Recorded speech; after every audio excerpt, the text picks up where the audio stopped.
All right, back on the record. Matter of Commonwealth versus Justin Kendall.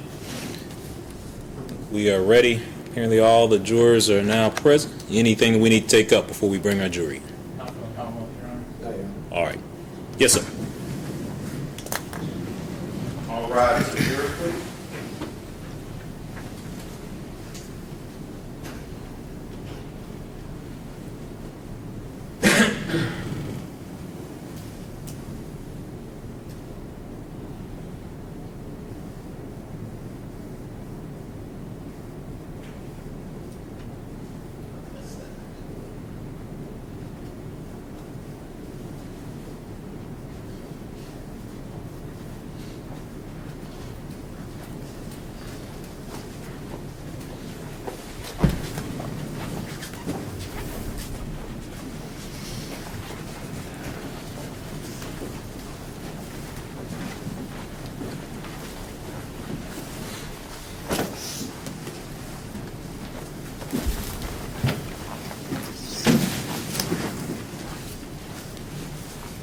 All the jurors are present, accounted for, Your Honor. Thank you, sir. Everyone, please be seated. All right, ladies and gentlemen of the jury, welcome back. As we discussed at the end of yesterday, we have now heard all of the evidence in the case. And at this time, I have prepared the court's instructions for you all. As I told you before the case began, the court's instructions are the law that you'll have to apply to the facts that you all determine the evidence supports. So at this time, let's read over the instructions. Once we complete doing that, at that time I'll be yielding the floor to Mr. McLeod, and you'll hear closing argument on behalf of Mr. Kendall, followed by closing argument on behalf of the Commonwealth. All right, now that you have heard all of the evidence, the court must instruct you on the law. The first job will be to choose a foreperson who will preside over your deliberations and speak for you in court. If you have a question during your deliberations, please write it down and give it to the deputy sheriff. The court will consider your questions with counsel and answer them as best it can. Under the evidence presented to you in this case, you shall find the defendant Justin Kendall not guilty under these instructions unless you believe from the evidence beyond a reasonable doubt that he is guilty of one or more of the following offenses: burglary first degree as set out in instruction number 1, and or assault in the second degree as set out in instruction number 2, and or burglary in the second degree as set out in instruction number 3, or theft by unlawful taking as set out in instruction number 4. Instruction number 1, burglary in the first degree. You will find the defendant Justin Kendall guilty of burglary in the first degree under this instruction if and only if you believe from the evidence beyond a reasonable doubt all of the following. A, that in Jefferson County, Kentucky, on or about the evening of the 19th day of February 2013, he entered or remained in a dwelling located at 10414 Torrington Road, apartment number 2, without the permission of Candida Sandlin or any other person authorized to give permission. And B, that in so doing he knew he did not have such permission. And C, that he did so with the intention of committing a crime therein. And D, that while in the dwelling he caused physical injury to Candida Sandlin, who was not a participant in the crime. If you find the defendant Justin Kendall guilty under this instruction, you will say so by your verdict and no more. There will be a further proceeding in which you will fix his punishment. Please proceed to verdict form number 1 to render your verdict under instruction number 1. Verdict under instruction number 1, burglary in the first degree. We, the jury, find the defendant Justin Kendall not guilty under this instruction, or we, the jury, find the defendant Justin Kendall guilty under instruction number 1. The foreperson needs to sign where indicative of the jury's verdict, and it needs to be dated. Instruction number 2, assault in the second degree. You will find the defendant Justin Kendall guilty of assault in the second degree under this instruction if and only if you believe from the evidence beyond a reasonable doubt all of the following. A, that in Jefferson County, Kentucky, on or about the evening of the 19th day of February 2013, he inflicted a physical injury upon Candida Sandlin by hitting her with a mirror. And B, that the mirror was a dangerous instrument as defined under instruction number 5. And C, that in so doing the defendant intentionally caused physical injury to Candida Sandlin. If you find the defendant Justin Kendall guilty under this instruction, you will say so by your verdict and no more. There will be a further proceeding at which you will fix his punishment. Please proceed to verdict form number 2 to render your verdict under instruction number 2. Verdict under instruction number 2, assault in the second degree. We, the jury, find the defendant Justin Kendall not guilty under instruction number 2, or we, the jury, find the defendant Justin Kendall guilty under instruction number 2. Again, the foreperson needs to sign where indicative of the jury's verdict and date. Instruction number 3, burglary in the second degree. You will find the defendant Justin Kendall guilty of burglary in the second degree under this instruction if and only if you believe from the evidence beyond a reasonable doubt all of the following. A, that in Jefferson County, Kentucky, on or about the morning of the 19th day of February 2013, he entered or remained in a dwelling located at 10414 Torrington Road, apartment number 2, without the permission of Candida Sandlin or any other person authorized to give such permission. And B, that in doing so he knew he did not have such permission. And C, that he did so with the intention of committing a crime therein. If you find the defendant Justin Kendall guilty under this instruction, you will say so by your verdict and no more. There will be a further proceeding in which you will fix his punishment. Please proceed to verdict form 3 to render your verdict under instruction number 3, and then proceed to instruction number 5. If you find the defendant Justin Kendall not guilty under this instruction, please proceed to instruction number 4. The verdict under instruction number 3, burglary in the second degree. We, the jury, find the defendant Justin Kendall not guilty under instruction number 3. Sign. The foreperson needs to sign if that's the jury's verdict. Or we, the jury, find the defendant Justin Kendall guilty under instruction number 3. And again, the foreperson needs to sign if that's the verdict. Instruction number 4, theft by unlawful taking, property valued under $500. You will find the defendant Justin Kendall not guilty of theft by unlawful taking property valued under $500 unless you believe from the evidence beyond a reasonable doubt all of the following. A, that in Jefferson County, Kentucky, on or about the morning of the 19th day of February 2013, and before the finding of the indictment herein, he took property, specifically a PlayStation 2, which belonged to Candida Sandlin. And B, that in so doing he knew the property was not his own, and he was not acting under a claim of right to it. And C, that in so doing he intended to deprive Candida Sandlin of the property. If you find the defendant Justin Kendall guilty under this instruction, you will say so by your verdict and no more. There will be a further proceeding in which you will fix his punishment. Please proceed to verdict form 4 to render your verdict under instruction number 4. Verdict under instruction number 4, theft by unlawful taking, property valued under $500. We, the jury, found the defendant Justin Kendall not guilty under instruction number 4. Or we, the jury, found the defendant Justin Kendall guilty under instruction number 4. Again, the foreperson needs to sign and date where indicative of the jury's verdict. Instruction number 5, definitions. A, intentionally. A person acts intentionally with respect to a result or to conduct when his conscious objective is to cause that result or to engage in that conduct. B, physical injury, means substantial physical pain or any impairment of physical condition. C, dangerous instrument, means any instrument, article, or substance which under the circumstances in which it is used, attempted to be used, or threatened to be used, is readily capable of causing death or serious physical injury. And D, dwelling, means a building which is usually occupied by a person lodging therein. Instruction 6. Presumption of innocence. The law presumes a defendant to be innocent of a crime, and the indictment shall not be considered as evidence or as having any weight against him. You shall find the defendant not guilty unless you are satisfied from the evidence alone and beyond a reasonable doubt that he is guilty. If upon the whole case you have reasonable doubt that he is guilty, you shall find him not guilty. Instruction number 7, unanimous verdict. The verdict of the jury must be unanimous in finding the defendant guilty or not guilty and must be signed by one of you as foreperson.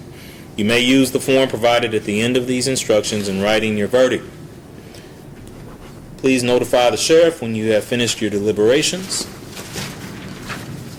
Ladies and gentlemen, with that, this time I will yield the floor to Mr. McLeod.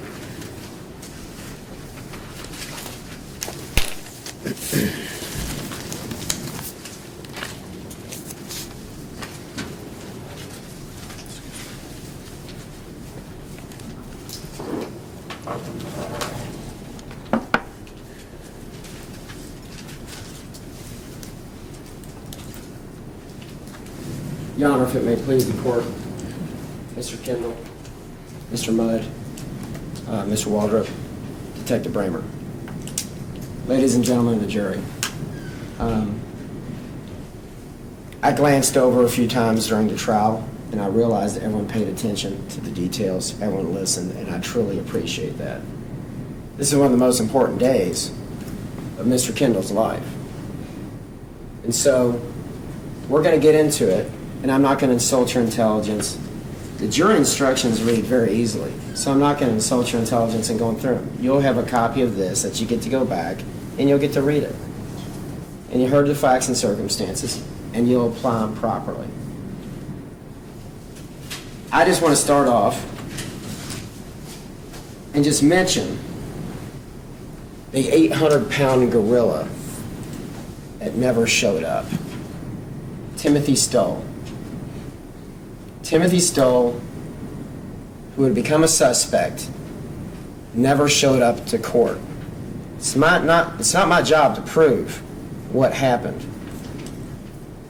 They knew this was coming because the government played excerpts from my client, Justin Kendall, and he says, Timothy Stoll did it. I got into it. Timothy Stoll did it.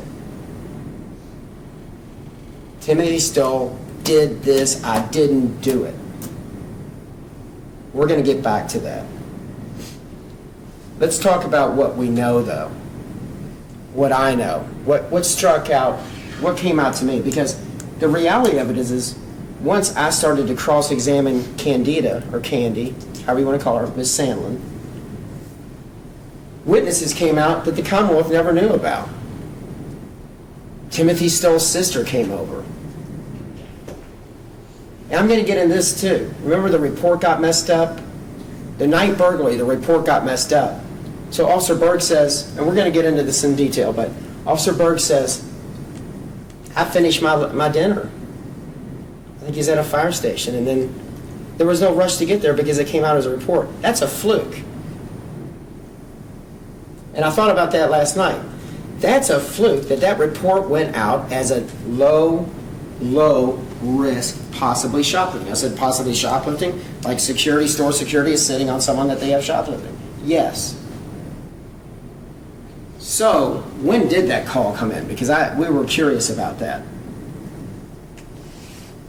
And it talked earlier about one of the officers took the stand and said, when there's a burglary and there's people inhabited the residence, we get there quickly in a lot of squad cars. Because if you remember, and I don't know if it's stuck on your mind or not, but there was not only 3rd Division, but there was 4th Division officers there. Anyone that's not doing anyone, get over to Torrington. Something's going on. There's a home break-in. It was a fluke that night it didn't happen. And she would know that if she called in that she was attacked, burglarized, and attacked inside her house, the cops were going to get there quickly. So when did Tim Stoll's sister, that we didn't know existed until I cross-examined her, we didn't know she existed, when did she finally call the police? What did they have time to do between then before she called the police? Because she wanted to make sure that she was out of there because there was no contact with Timothy Stoll before she got there. So let's keep that in mind. This isn't a complicated case, but there's a lot of lies that we're going to dig through, okay? So let's talk about it. Let's talk about what we kind of know, what we know. The closer in time you're into the event, there's rules that are proximity rules. I remember better the closer in time that it happened. Sometimes you remember better maybe 20, 30 minutes afterwards. But when things are going on contemporaneously and you're telling the operator what's going on, normally that's a pretty accurate reflection. You are witnessing, you are telling them what is transpiring at that moment.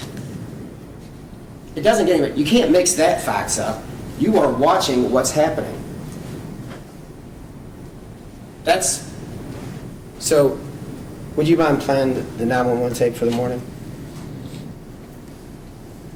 I want you to listen about 50 seconds in. 911, Operator Hall, for your emergency. Yeah, somebody just broke in my house. From the kitchen window, busted in my kitchen window and came in the house while me and my children were here asleep. Okay, what's your address? 10414 Torrington Road, apartment number 2.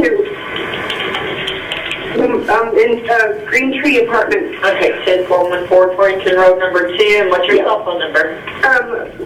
403-5502. So I'll come on, let's just say in the bedroom. What's your name? I'm Candida Sandlin, Sandlin.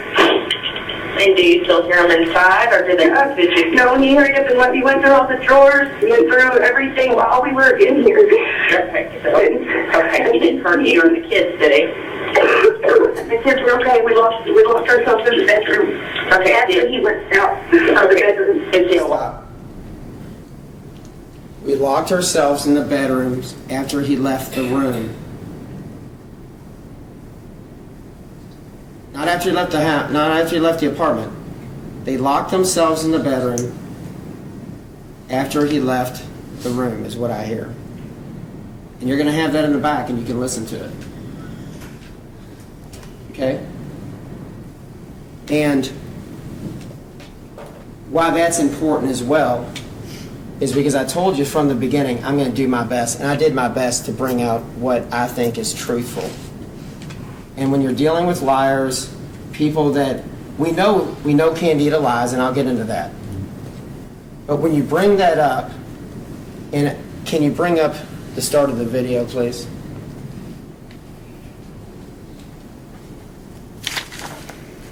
Stop, please. That's Justin Kendall. He looks like Andrew. He looks like, and Candida actually says, everyone in Valley Station knows each other. It's like everyone down the street knows each other. They all went to high school together. They did everything else. But the little girl and the mother as well picked him out almost instantly. And what I'm saying is, Judge, can I publish this? Yes, sir. Take your time and look at this picture. Look at all the pictures. And maybe not even look at that anymore. Look at it quickly and then look at the picture and see if, I know it's circled, but the little girl picked that out in 4 seconds. She's in a room, it's dark in the morning. It makes sense that he came in that night with the mother, talked to the child, if she picked him out in 4 seconds. They don't look alike. The features, a fuller face, the beard's not the same. It's different.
That, or just like the mother said, a police officer had shown a picture of him.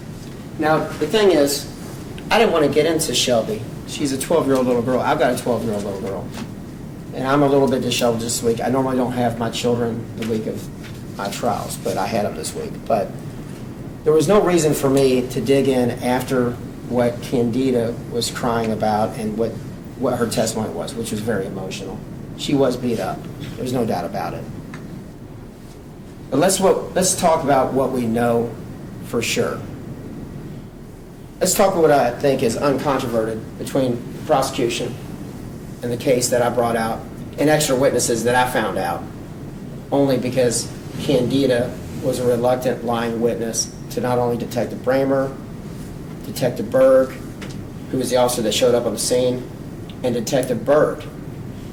So Berg and Berg, I'll make sure I pronounce it. Can everybody hear me though? Detective Berg, who was in the office when they're doing the video interview. We have to agree Candida Sandlin is a domestic violence victim. I've ordeered about it. I met with some friction, but I got into it. I had no idea how she was going to testify, but she fell right into the role. She minimized Michael Stoll's involvement. It was just a pushing match. It was just a pushing match. Annetta Gibson's crazy. She wanted him. I mean, and the bruising on her face, the choking around her neck, the bruises. Well, that happened a week before too. Some of those bruises happened a week before. So it was a series of transactions, a series of domestic violence. No, it doesn't. No, it was all overstated. It's not what happened. It was just a pushing match. I don't even know what we were arguing about. We don't even know what she's arguing about, and it got to the point where she has a black eye and she was choked. We know that.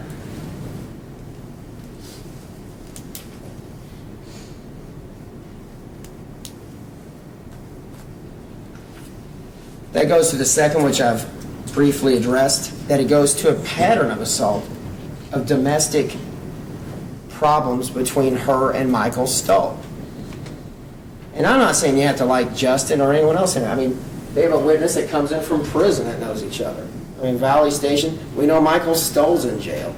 We know he gets out on home incarceration. We know he violates court orders. We got to distill through all this and figure out what happened.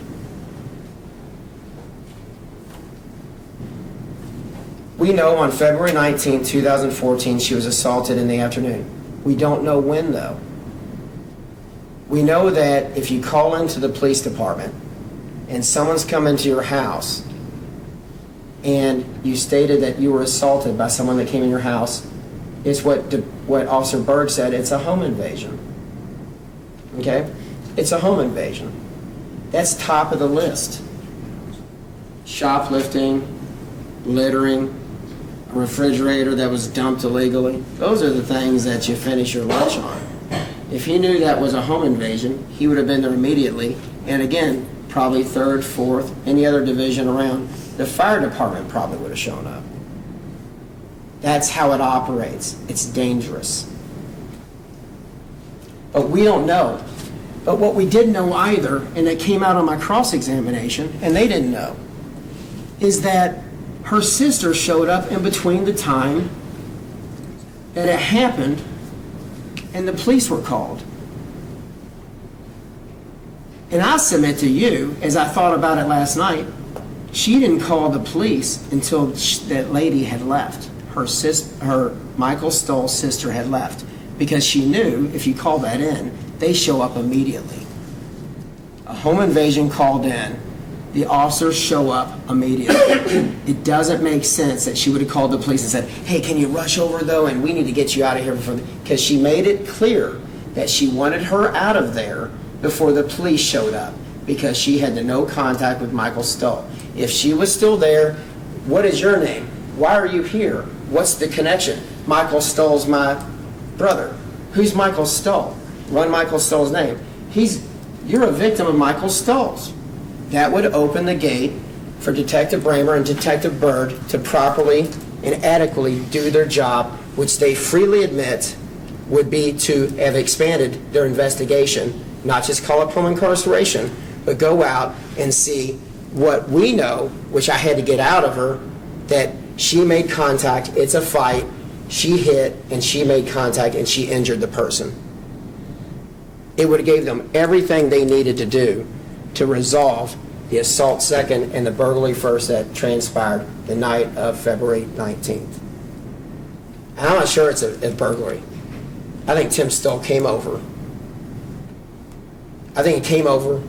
I think what he says, it makes complete sense. It became chaos at 4:30 in the morning. because Tim stole, because in Candida's own words, everyone around there, and Valley Station Road is very close to Torrington. It's in walking distance.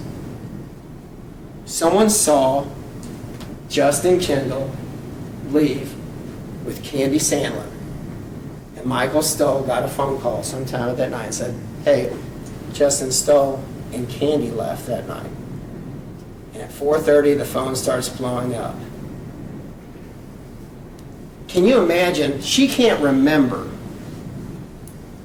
She can't remember the fight that led to a bruise on her face, bruising around the neck, possible, what she said to Netta Gibson, loss of consciousness. It's something over the little things that you fight about.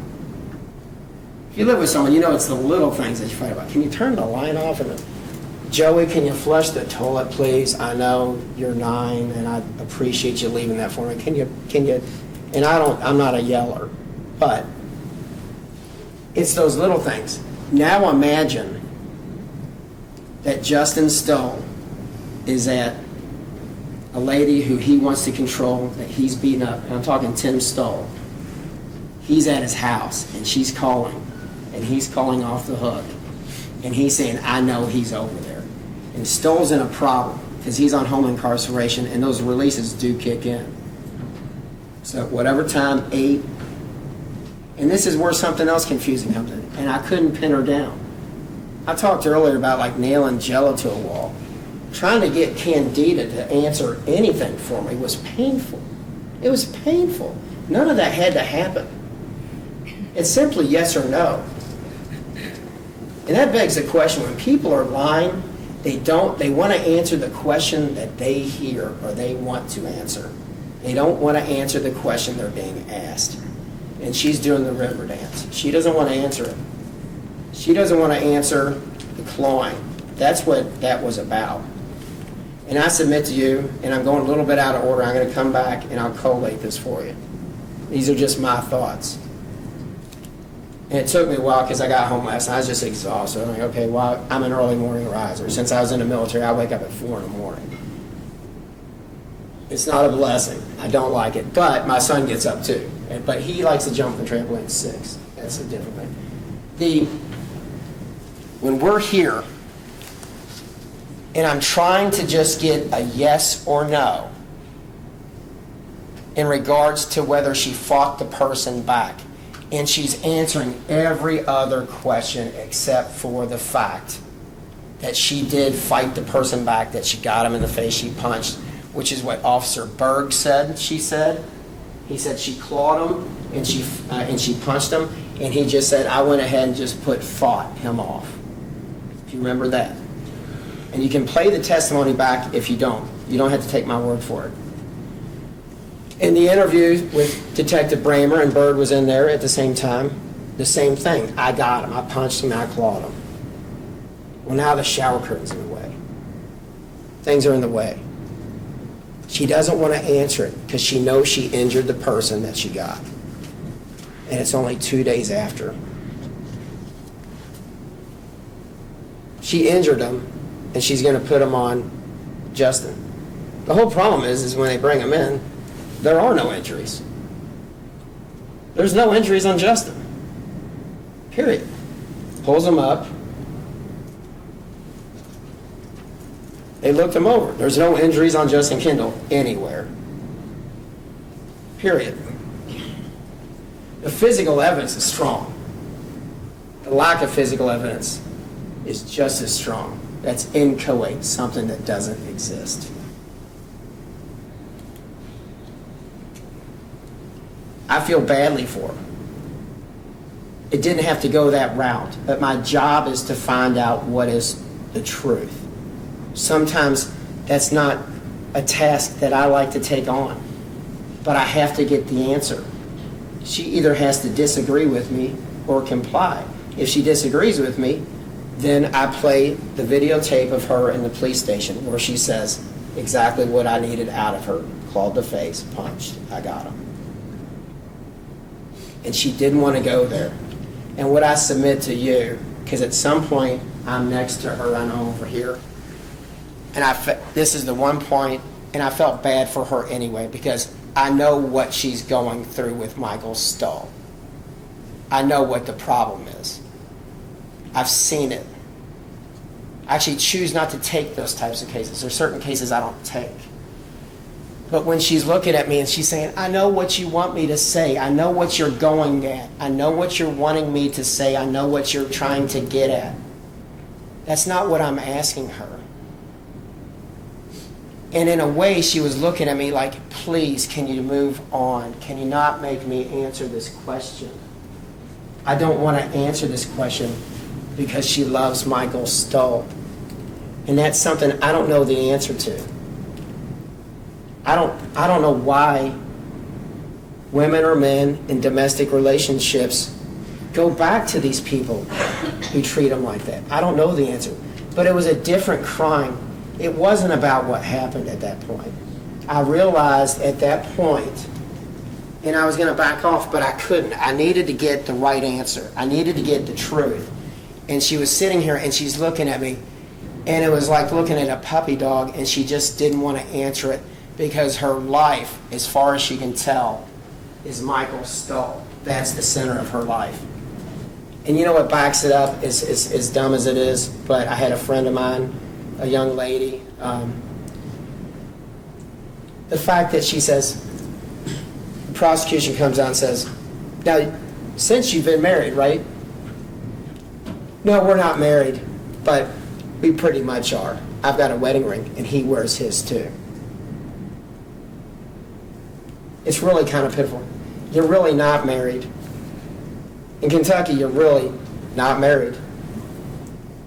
The divorce would be to take the ring off the finger.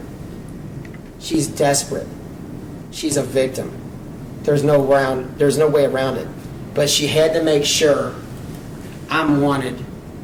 Here's my ring, and he wears his too. Michael Stoll wears his too. Great. Michael's a great guy. If I could have found him, and if he wouldn't take his Fifth Amendment and got him on the stand, I would have loved it. You all would have loved it. This case would be over.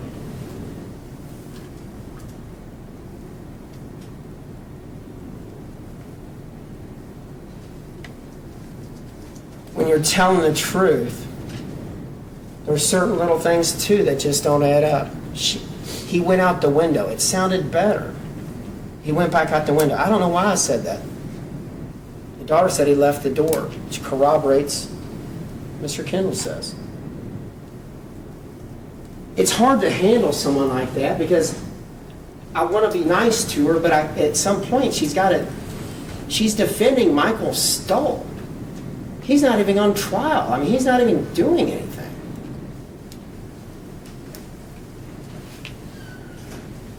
I got out, which no one knew beforehand as well, and it threw her. And if you realize this, if you caught this, because I'm homed in, when I'm asking certain questions, I'm homed in, and every human being, it's instinctual. You know some people, a grifter might be good. Some people can smell it, some people can't. They say salespeople are the biggest suckers. I don't know who knows? Everyone has a different tolerance of being able to catch someone that is pulling their chain. I remember once I went to New York City. I was 23. I was walking down the street, and a guy says, "I'll bet you $1 I know where you got those shoes." I was like, "You're going to tell me where I got these shoes?" He's like, "I'll tell you the area code. I'll tell you the city. I'll tell you anything you want to know where you got those shoes." I was a young computer consultant at the time. I'm like, "This is worth $1. All right, smarty, tell me where you got those shoes." Those shoes are in New York City. The area code right here is we're right in front of Grand Central Station. I remember I could pick him out of a lineup to this day. I was like, "You got me." Great, he fooled me. People have different tolerances. The younger you are, obviously I was foolish, but as $1, I was like, I wanted to see if he could say Louisville, Kentucky, around Mid-City Mall area. No, I got fooled. I got played. Let's also talk about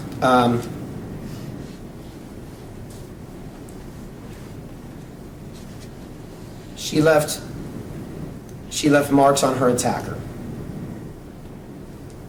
We know she's a liar.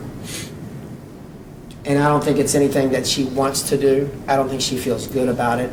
I think it's something that she feels she needs to help. She's a victim. She's covered. She's in fear for no reason for being in fear. It's something I don't understand as well. And that's the controlling cycle of the Michael Stoll. She's desperate. We talked about the ring. She wants to be wanted. Michael Stoll, she really wants to be wanted. And everyone does. But it's a shame when you have to be wanted by someone that's going to beat you up and intimidate you. At least twice. Our own admission. Trying to cover up for him on the ones where I had the charges in front of me. She cleaned up glass all day. Well, the glass is there when they got there that night. There's no pictures from the morning break-in. There's nothing from the morning break-in. And I think it became such a commotion that she had to call the police. Michael still knew she was over there, knew Justin was over there, and it had to be something other than he was there spending the night. It had to become something else. Justin Kendall. Let's talk about what we know about Justin Kendall. He lied to the police. It's not uncommon. The one thing he didn't, though, and he gave him the lead, is Michael Stoll. And he also said, call my mother. Call my mother about what happened. But it's only after they started saying, well, she was beat up that night. And then he's like, wow. That morning he had known. He heard it. Michael Stoll had called. He had found out through Brewski's, through the 1/2 degree of separation in that Fairdale area. And he knew she was beaten up, and he's like, he beat her up again. He beat her up again. He's going to blame it on me. He went over and beat her up. So we know that. It's not uncommon for people to drink and drive. I don't know if you know anyone that's had a DUI. I happen to know a lot just from clients, but I also happen to know a lot because I'm 47, and just throughout the years, my friends thought they'd be gazelles, and they go out, and every once in a while the slow gazelle gets caught. And you know what their answer always is? Even my friends. You have anything to drink tonight? Yes, sir. How many did you have? 2 beers. If it was on the Family Feud, the number one answer would be 2 beers.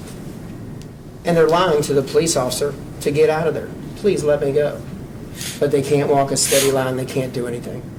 It's not uncommon for Detective Bramer, I'm sure, every single day to have someone lie to him initially. But we came in here and we told you from the very beginning to a fault, he's going to get up here. I'm going to do my best, which I did. I can't. There's things that I wish I would have asked further. I didn't. I tried my best. But we put Justin up, and he told you what happened. He doesn't know his full statement wasn't played, but I got that in. And he gives them Timothy Stoll at that point. At that point, he gives them to Timothy Stoll. Now, let me tell you, Timothy Stoll did this because it's a cycle of domestic violence. If you're broken into stranger crime, or she knows him, but it's a stranger, you call the police. You don't call Timmy's brother. That defies all logic. I was just beaten up in the shower. I better get Timothy's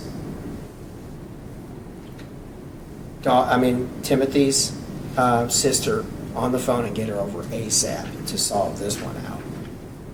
Who calls the sister of your fiance, or whatever they are, married in their mind, a Valley Station marriage? I don't know what it is. Who calls the sister first, gives her time to get out, and then calls the police? That's why I think it sounds contrived. The 911 call at night. Oh, it sounds like a ghost. I've played that to people and I say, I've got 6 brothers and sisters. Mary, hear this. What do you think? She taught at Valley actually for a while. My sister teaches in JCPS school system. It came sometime after. It came after his sister arrived. Did her sister leave with Michael Stoll? I don't know. My guess is yes. It's not illegal for her sister to be there, for Michael Stoll's sister to be there. But no one knew that at this table. None of the detectives, none of the police officers, no one knew that until I brought that out on cross-examination. They missed, because on her statement, okay, he's a liar. He lied to him initially, but then he finally, we're here. He says to Detective Bramer Berg, and all I could do was get a sheet around me, and I ran to my neighbor's door, and I beat, and no one would answer, and the police were on their way and everything else. Well, all of a sudden, there's a neighbor. So she's lying again. There's a neighbor that came over and helped me get dressed. And I said, and they're like, okay, that's great. Well, I get up, I'm like, what neighbor? I didn't see any neighbor in your statement. Who's this neighbor? It wasn't a neighbor. It was Tim's sister. It doesn't make any sense. Take that back with you. It doesn't make any sense.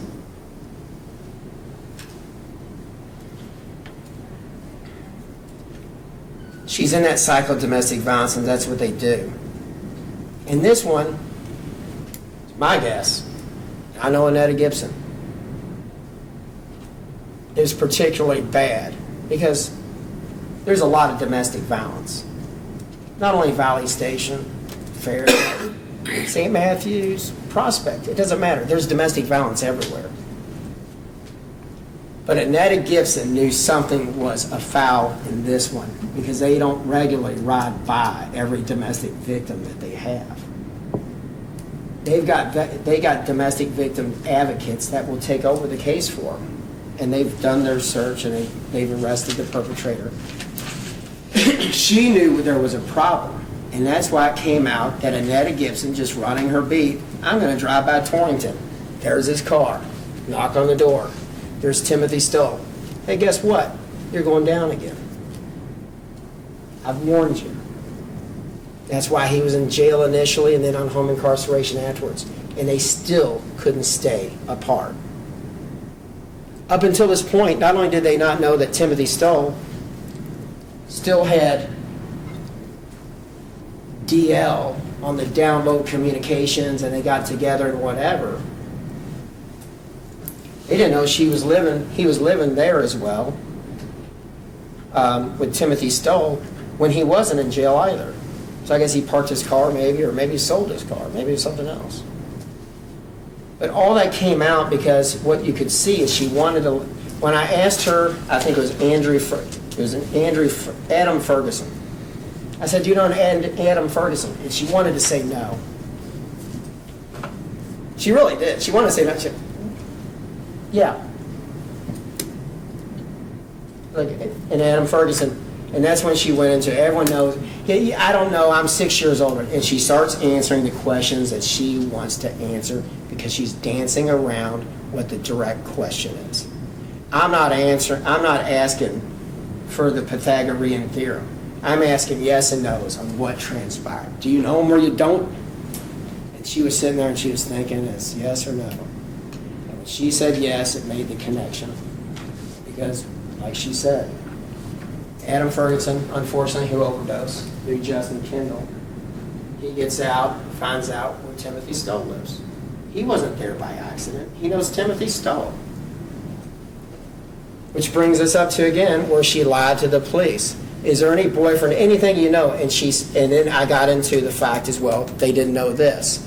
Before any of this happened, she had talked to Timothy Stoll and said there was a Justin Kendall. He's like, yeah, I've known him from way back. She said that. Then the day of, and play her testimony again. Take your time. This is our life. This is Justin Kendall. There's no time to Monday morning quarterback it.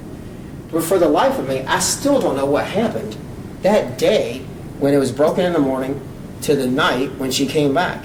I really don't know what came out of her mouth at that point. At first she tried to, I called him, but he was at work. But there was a screw in his phone, so he was going to have to like screw his phone together, and then it started working. So you called him at work? Yeah, I did. No, but then I went over to his house and we hung out all day. But I didn't want to tell him that because I don't have contact. There's something, Joe, I don't know what that is. Whatever you remember about that, good, because I don't know what it is. All I know is a bunch of garbled mess that if she just would have told the truth, it would have been very simple. It's the day in the life of. It's a day she'll never forget. And it made it extremely complicated to even understand. When she flipped back around, her lies were coming full circle within seconds. I mean, it's something I didn't know what do I do with that? So I grappled with a ghost for a second, or maybe 10 minutes. You all were probably like, McLeod, be quiet. But I couldn't get anything out of her. I had to get an answer. I had to figure out what was going on. There's something went on, and it's not that complicated. This is not complicated. It's not a bar fight. It's not a murder, a cold case file. It's happening.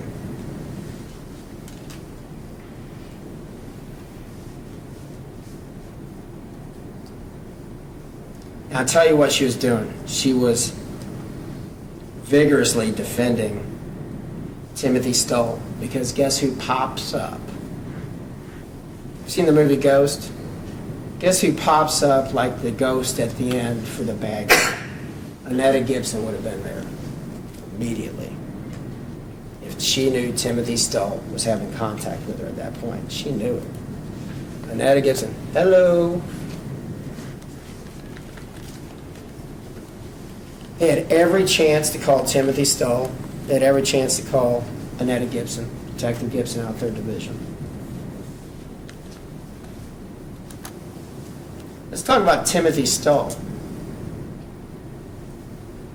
And I don't want to talk bad about him, but he's garbage. He's absolute trash. He is absolutely, he's low. He's a female beater. He's low. He's so low. If he didn't do it, he's not charged with it. Why don't you show up and testify and help your wife or your fiance or whoever you wear the ring for? Where's Timothy Stoll? Where is this piece of garbage? I'll tell you where he is. He's looking out for number 1. It's all about Timothy Stoll. This is the Stoll show. I'm telling you. He wouldn't even show up to court. When I asked him, we didn't subpoena him, I'm like, so what? If my significant other something happened to, I'm going to be there. You don't need a subpoena. I'll be waiting at the door.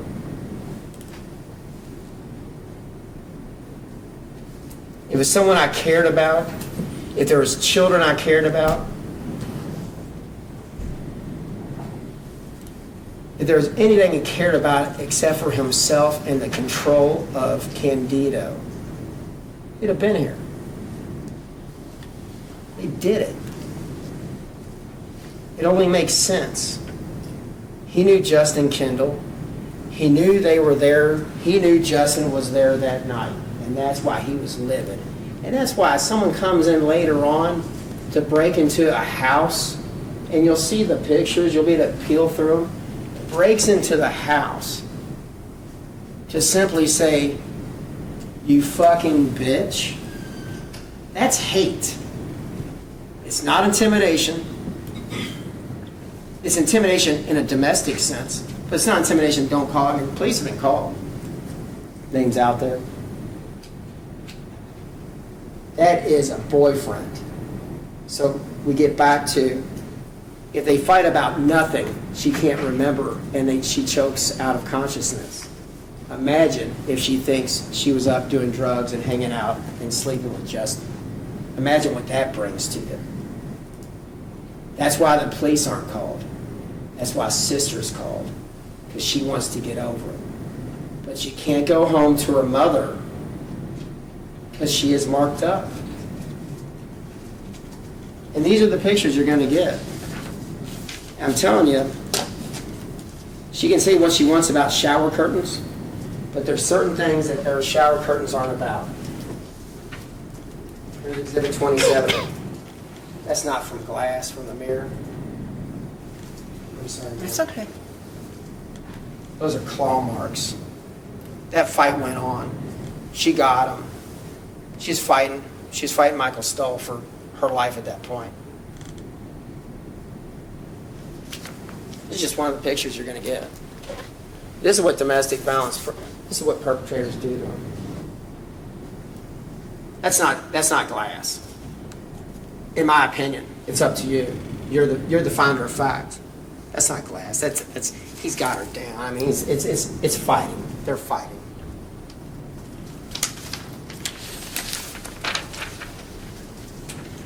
I'm not blaming her. She is a victim, and that's why I felt bad, but both sides. He's got her down. He's bringing her down.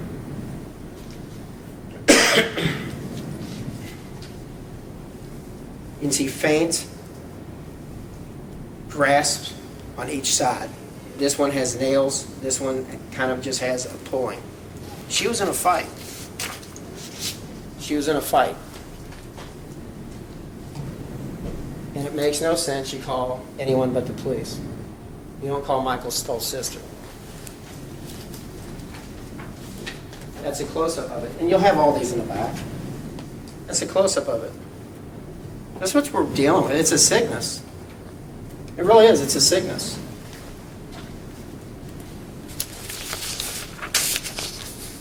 Those are hands. She had to fight me about, whether you, okay, and you have fingernails. Not really. I don't have them. Look at yours. I bite mine. I've bitten them since I probably had teeth. I don't know. And she's like, she's arguing. I'm not even arguing. I'm just saying, look, you said you clawed them. Yeah, but I don't really have nails. She's arguing against me during this. I just asked if she has nails. You got them in the face. Yeah, but I don't really have nails. Why would she? I clawed my. You'll have to make a determination whether those nails can leave a mark or not. Why am I fighting over her, whether those are fingernails or not? She doesn't have a dog in that fight. I fought the person off, and you have nails. You would claw them. Not really. Look, there's not a nail. I think she said that was a short one. These were short ones over here. Not really good nails.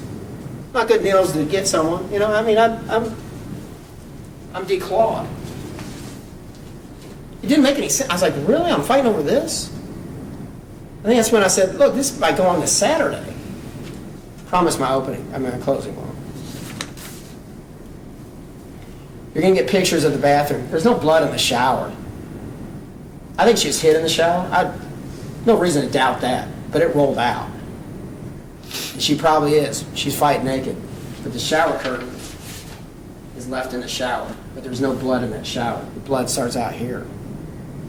And I don't want to try to speed this up so I don't bore you guys to death.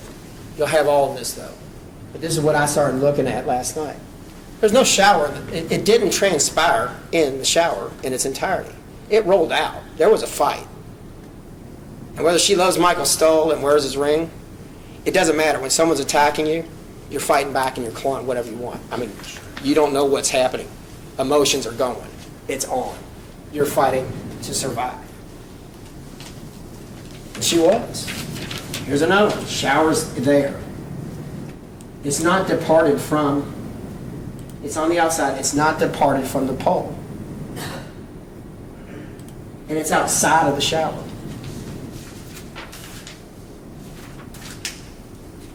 There's others. Look at them all. And that's a claw mark. I don't think that's glass. I think that's a claw mark. She's got a fat lip. Claw, that's a grasp.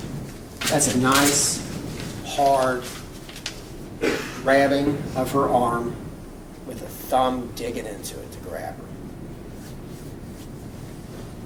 That's a hate. I can't believe Justin Kendall, Tragedy. It truly isn't.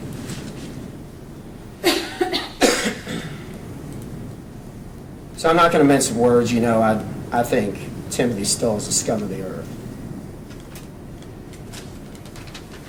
How dare that bitch, you fucking bitch. Who knows the time? We've talked about that. I'm not going to harp about it. She calls her sister first. It's a fluke they showed up late, an hour late, on a home invasion. It's a fluke.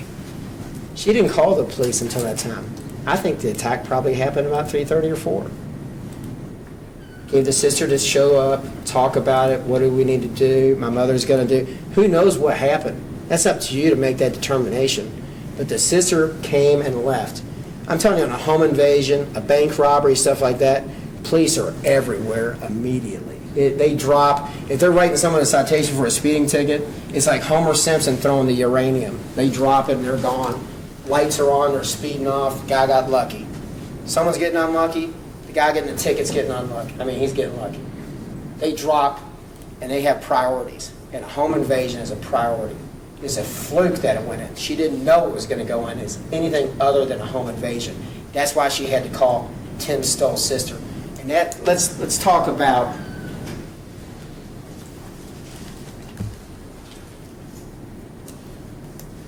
so what became one fight became a series because the bruise was from the week before. I don't think you use common sense to know that. Something happened, probably next to nothing. Tim came home from a bad day, maybe drinking, if you believe her. Or maybe the week before he just pushed her around, beat her up, pushed her down the steps or something that didn't show up. And then the next week she really got it. And then when this happened, she really got it.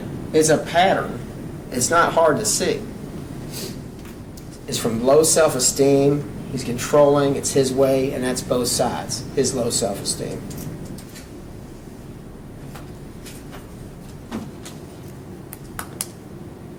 It's not a burglar. It's not Justin coming back in, you fucking bitch. Really? Really? 5:45, 3:30, whenever it was, after Timothy Stoll's sister left. He's so mad he's got to come back and crush something over. It just doesn't. Nothing. It reeks of it. And I'll tell you why it reeks of it. Because if they knew it, the detective said it. If they knew Timothy Stoll, she was having contact with him, they would have gone and talked to him. And I submit to you, that would have resolved the case. If she would have said, I'm still seeing Timothy Stoll, I called his sister that day, well, let's get Timothy Stoll in. He'd have injuries on him. They're gone now. Timothy Stoll would have had injuries on him. She covered for him. It erased the case. Doesn't make sense, you fucking bitch.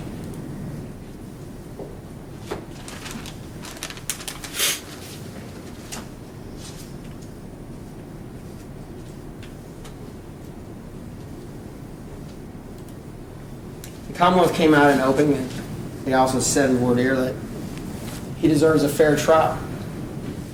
The Commonwealth wants to put on a fair trial. Well, they cut out bits and pieces of Justin Kendall's. They didn't play the whole. They didn't play the whole tape. They didn't play the tapes. Candida, or anyone else. They played the parts of Justin Kendall's that they thought were going to be really bad for him. But yet, it's still Tim Stoll's the thing that came out after he figures out, am I under arrest? He went in there and signed the Miranda. He was there to say what's going on, deny everything because it's a PlayStation.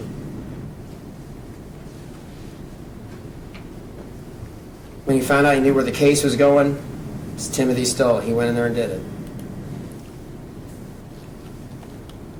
And I don't take it away from them. They've got to make their case. They've come this far. He's indicted. But if they want a fair trial, even Detective Bramer on cross-examination, I asked Detective Bramer, I said, Candida's a liar. What do you mean? Candida lies. About what? I think after about 5 or 6 different things that I brought up, which were clearly lies. I get it. I get it. I don't need any more. I know what you mean by a liar now. They're protecting their case. They protect their case.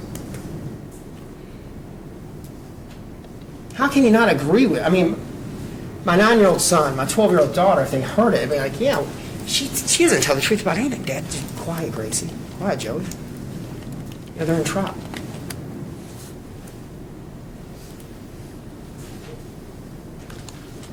It's his job to make the case. He brought the case. He's not lying to me. He just doesn't want to.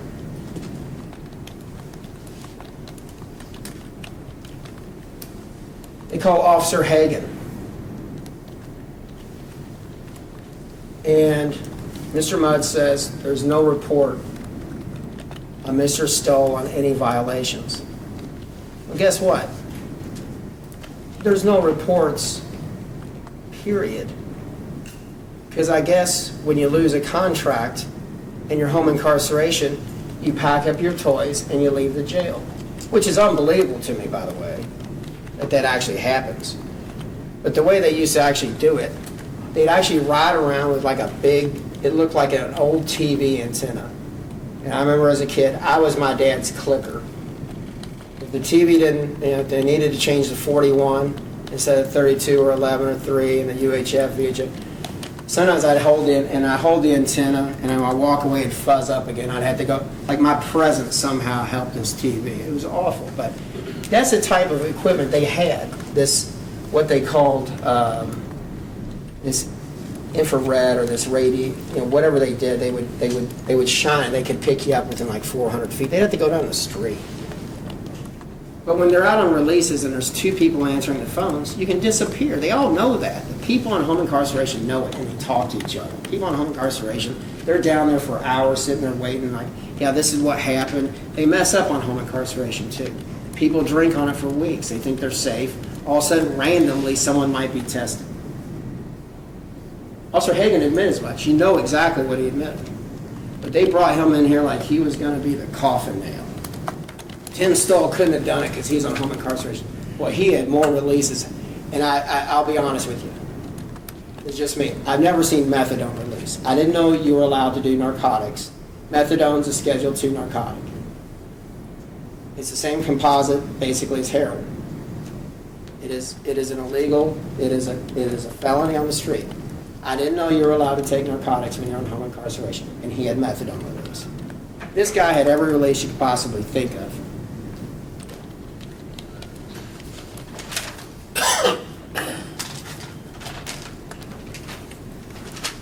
HIP was not a problem. Home incarceration was not a problem for him to get out and do what he did.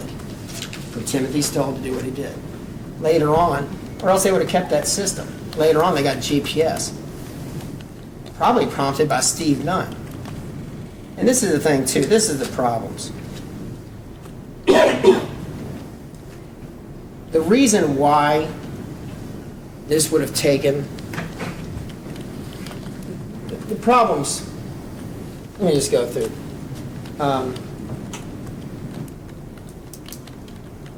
By both detectives' accounts, Candy's lies and omissions narrowed their investigation. They would have investigated further into Tim Stoll if they knew about the domestic violence. Now, they don't want to talk about it or this and that, but I know in training and everything else that one of the most dangerous situations you can walk in as a police officer is a domestic situation. The news is full of it all the time. Suicide murders. The people that are most likely to kill you are the people that love you. When people are in domestic situations, they are the most lethal, dangerous, unpredictable people you can get. They don't think 5 seconds ahead of time. They are absolutely uninhibited. They don't care about the consequences. That goes all the way down to our prior governor's son, Steve Nunn. You're dealing with irrationality. It doesn't make any sense. And that's why, if you read between the lines and you fill it in, and I asked if Timothy Stoll, if I told you she still had contact with him, even though he was on home incarceration as well, but he was a perpetrator of domestic violence against Candy at a point. They're like, yeah, we would have gone over to see Tim Stoll. No doubt about that. Why? Because domestic violence, it is like a drug. It's an addiction for them. They can't stand it. They need the control. It's something about it. I don't understand it. It's something deep down instinctual. People have it. But that would open the door. You mentioned domestic violence. If they go to a house on domestic violence, you won't see 1 or 2 squad cars pull up. There might be 6. I'm just telling you, in my experience, when there's a domestic violence call, no one, a single officer doesn't pull up like, hey, is everything all right in the house? You're never going to see that. It's normally one officer that no one ever sees, maybe on the side, one that may go and knock on the door a little bit on the side, see if he hears anything, other cop cars on the street. They're figuring out, because that's a volatile situation. Domestic violence is real. It's real. It's going on. It goes on much more than you would ever imagine if you're in the criminal justice system. You see it on the news. The news only gets the ones that are really bad. Babies getting shaken. Babies getting hit because it's not their baby. I mean, none of it makes any sense, but that's what they're dealing with. And that's why her lying to them destroyed the investigation. Make no mistake about it, it's dangerous. It's a dangerous situation. When Bramer was in uniform, if he got a domestic call, he wasn't going up and knocking and, hey, can y'all get along together anymore? Is everything all right? Can I see you give each other a peck on the cheek so I can leave and feel good? No.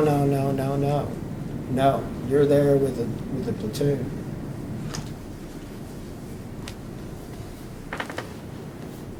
All you have to do is use your common sense. She still wouldn't tell them. Somehow it came out for me. She's still talking to him. Can't get away from him. Can't get away from him even though he's violating. And not only that, but everything I talked about, she had to it had to go contradicted. He helps pay with the kids. Well, he didn't have a job at the time. Got you there. When he is working, he helps with the kids. Yes. So he helps with your bills. Yes, he does. I count on that. That's another handicap. Tim Stoll's, he's swimming alone. He can go and live wherever he wants. But she can't. She's a single mother. She's a single mother with kids. That income is incredibly valuable. That plays into it as well. And when I said he wants to pay the bills, he wants to help you. Not that time. Nope, doesn't work. Trying to figure out where I'm going. It doesn't matter. Tim Stoll can work, and he was working at the time. I bet he's helping.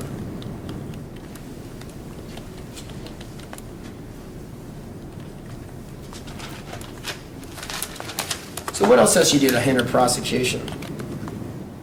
And this is, I'm not battering Candy because she's a victim. And I feel sorry for him. And I hope victims advocates surround her and they get her the help they need. I hope she gets away from him.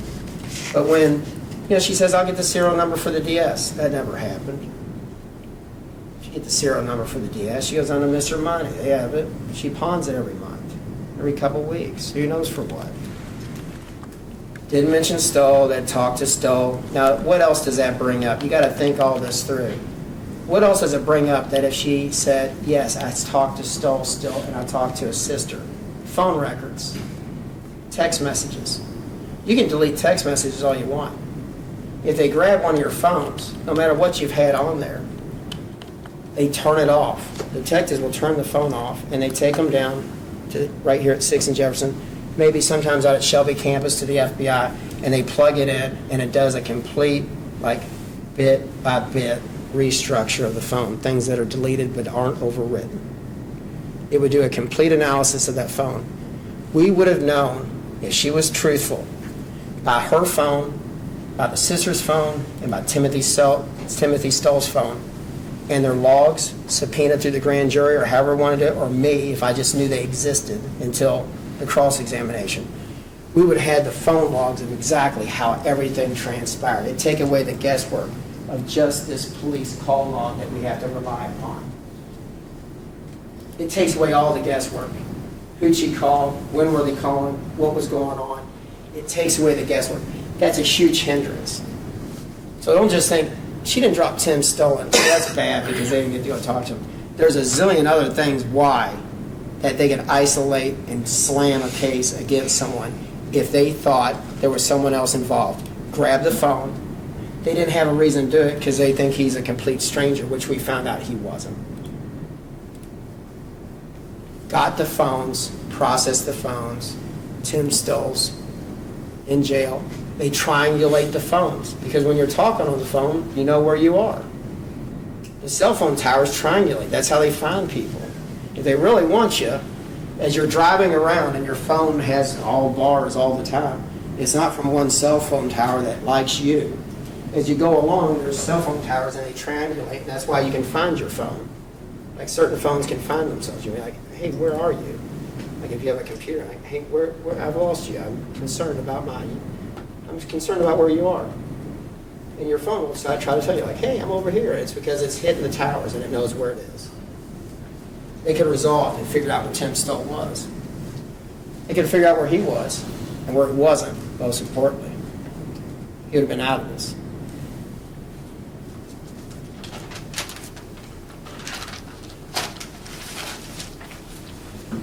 She's fighting with me. She tells Berg, she tells Brammer,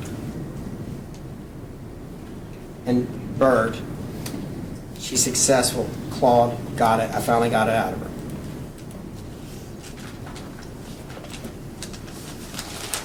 Almost done, I promise you. You get to take all these back. The 911 calls, you can listen to them all you want. If you want to hear other people's testimony again, you can come out and listen to it.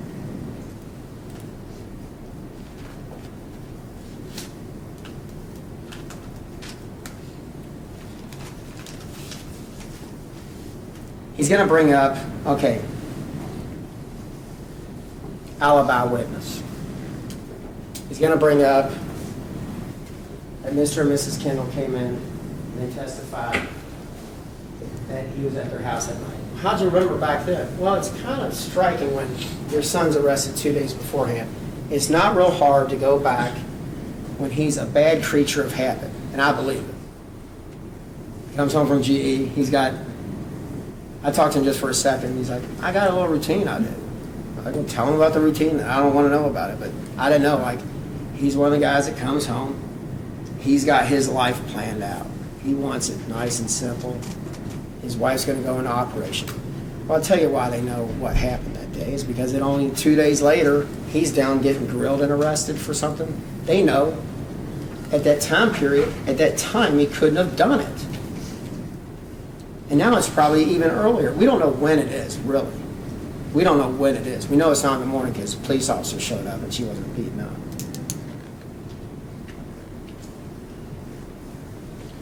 And they're going to say, well, isn't it convenient that mother and father are there to give them an alibi? But you know, the reality of it is most of the time, if you're out, your alibi witnesses are going to be your family. You're not really getting in trouble when you're hanging out with your family, normally. This family you wouldn't get into trouble with. Mr. and Mrs. Kendall live a nice, simple life. Works at GE. He's very structured. His wife, what I imagine, in talking to her, very intelligent. Likes to work. I bet that house is immaculate. I bet it's a beach theme. And I started laughing just because if you look at my house, I'm a single dad, 2 kids. But I mean, it's like furniture pushed to the sides. It's a typical guy, but with my daughter helps me. I asked my daughter. But I know my daughter, she actually had that same idea for the bathroom once, a beach theme. And I was like, well, you know, that would require painting. And I'm not a big painter. But some people like to do that. But when she said that, a beach scene, I was like, that's fine, you know, like, yeah, she wanted a beach scene, that's great. I like walking in other people's houses and being like, well, I wish my house was like that, but I don't have to go get them to make my house neat like that. So they got to deal with clean walls, but they're painted, and you know, some U of L stuff and Dr. Duncan Stein. My daughter she actually has a beach thing on her wall. I just found it funny. But they're a nice, structured family, and you don't get in trouble. And very often in alibi cases, that's who it's going to be. It's going to be your family. And they were brutally honest with you. There's no kinks in that. Those two people came in. They would not be here if they couldn't vouch for them. They might be here in the audience to say, we back our son and we hope the best for him. But they're not going to come out here and tell you all, look at you all, and tell you a lie in regards to their kid. They just aren't. They haven't in the past. They're not going to do it now.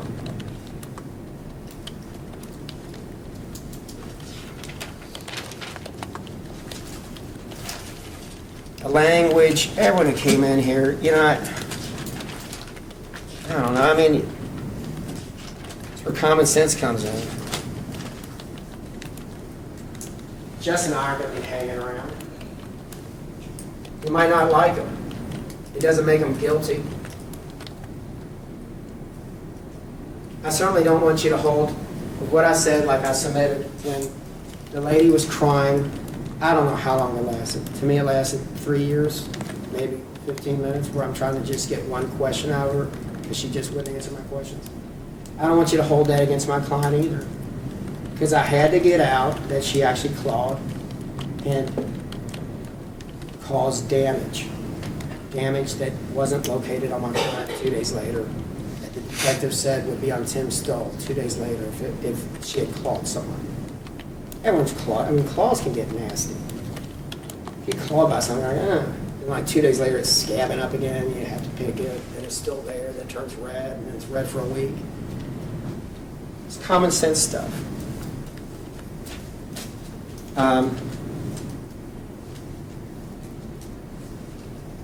And that's why I think it goes into the fact she didn't want to speak to Berg that night. She's shaken up. She didn't have her story straight. The story that she gave the next day at the police station on the couch, it doesn't match the story as contemporaneous with the 911 call that I played within the first minute and 5 seconds of it. The first 911 call, it doesn't matter. He was invited over. He was there, drunk and high. Timothy Stoll caused the commotion, and she's a panic. The argument ensued. Children woke up. He's walking out. It's impulsive. He grabbed the PlayStation and told her, he's like, I'm walking out the door, and it reminds me of the Scrooge and the little Who girl. And he turned around and he's like, I'm sorry. And that's how it transcribed. That's how it worked. That's how it transpired that night. I'm sorry. I'm such a heel. Here I was with your mother. I talked to you the night before, and I am such a low-down guy for doing this. Doesn't make him a burglar. It didn't bring him back that night. There was no reason to do it. But it made him a heel. And he has to live with that. So, ladies and gentlemen, you'll read the instructions. I'm going to ask you, after you dig through everything and the pictures, which I'm not taking,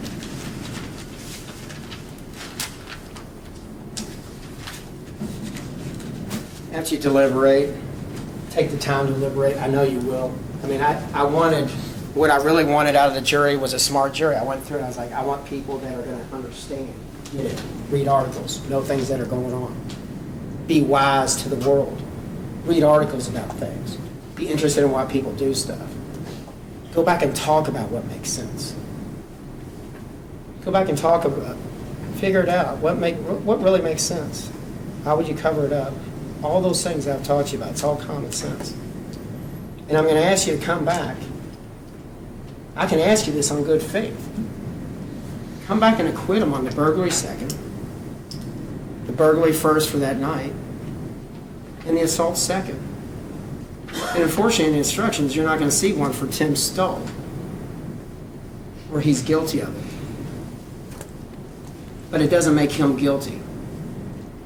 And he's got to deal with whatever it is, and she has to deal with him for however long she has to deal with him. That's not our concern, it's not my concern, and it's not a reason to send someone innocent to jail. Took the PlayStation, he told you that, and this is what I wrote down beforehand.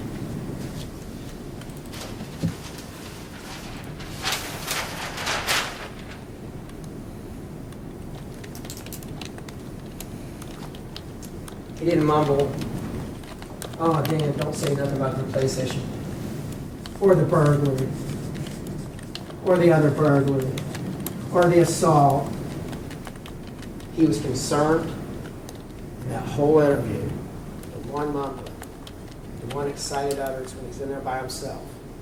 And I fight about that, like, well, it wasn't a long time. It was more than half the interview. They sat him in there, they iced him. They say, Tim Stoll beat her up, Tim Stoll beat her up over and over again. I got that out, but I didn't get to play the video. Rules evidence tell you that. PlayStation.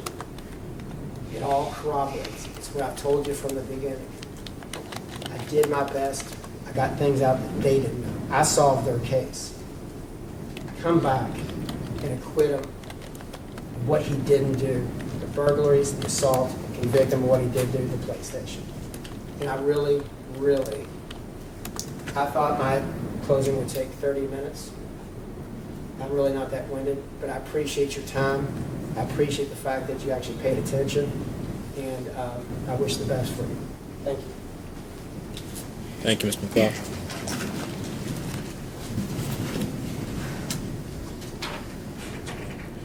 Ladies and gentlemen, let's take a 5-minute break. Let you all stretch your legs. We'll need you back outside the courtroom in about 5 minutes, and we'll get started closing argument on behalf of the Commonwealth. All rise for the jury.